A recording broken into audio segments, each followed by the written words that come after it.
Thank you, Madam President. Thank you for this opportunity to brief the Council on the current food security crisis in Gaza, together with my colleagues from OCHA and FAO. As you have already heard, the Famine Review Committee has warned of a real prospect of famine by May, with over 500,000 people at risk if that threat is allowed to materialize. Even before October, 2/3 of the people in Gaza were supported with food assistance. Today, food aid is required by almost the entire population of 2.2 million people. Gaza is seeing the worst level of child malnutrition anywhere in the world.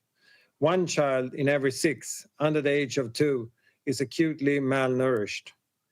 The World Food Programme is ready to swiftly expand and scale up our operations if there is a ceasefire agreement.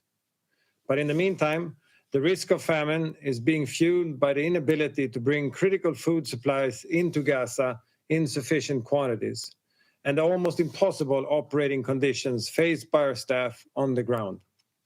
Conditions in northern Gaza are particularly dire.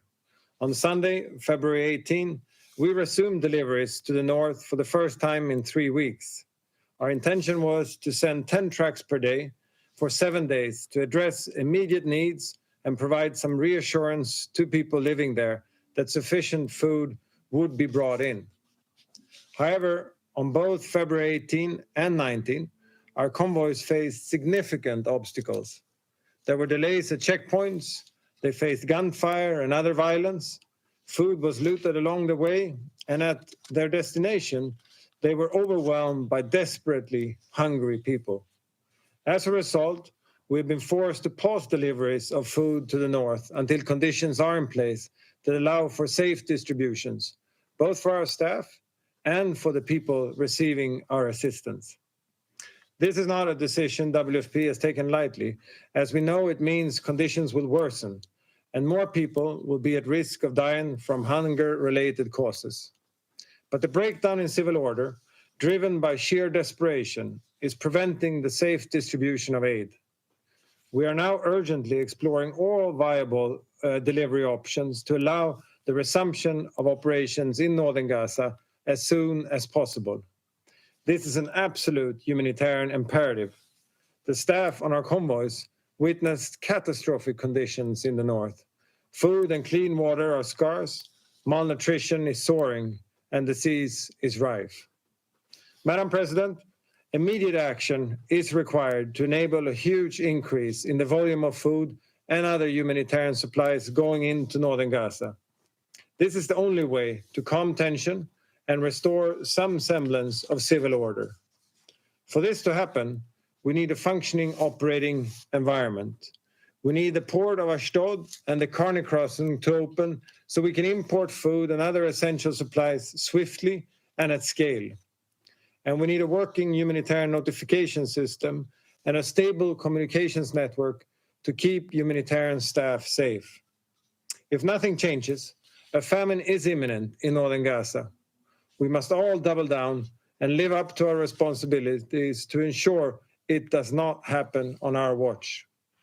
Meanwhile, in the south of Gaza, WFP and partners are on the ground delivering food as it comes to shelters, to makeshift camps, and to shops. But we're unable to provide regular or sufficient food to people who badly need it. Most food is distributed in Rafah, the hub of WFP's current operations in Gaza, and very little assistance reaches people elsewhere. WFP has made efforts to support the re-establishment of local food systems wherever possible. This has included expanding distribution points to include local shops, supporting bakeries by providing them the wheat flour and other necessary resources to operate, and supplying community-run kitchens that provide hot meals every day. But the fact remains that without safe and greatly expanded access, aid workers cannot mount a relief operations at the scale required to reverse the severe humanitarian crisis now gripping Gaza. It is essential we avert a famine, and this requires much more than just food supplies. Basic services must also be restored, including health services, electricity networks, and water and sanitation pipelines. In this, UNRWA is indispensable.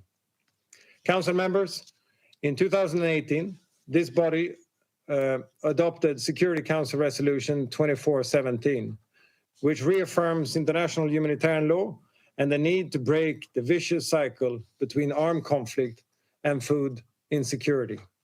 Today, we call on the Council to uphold its commitments under that resolution. I thank you, Mr. President. I thank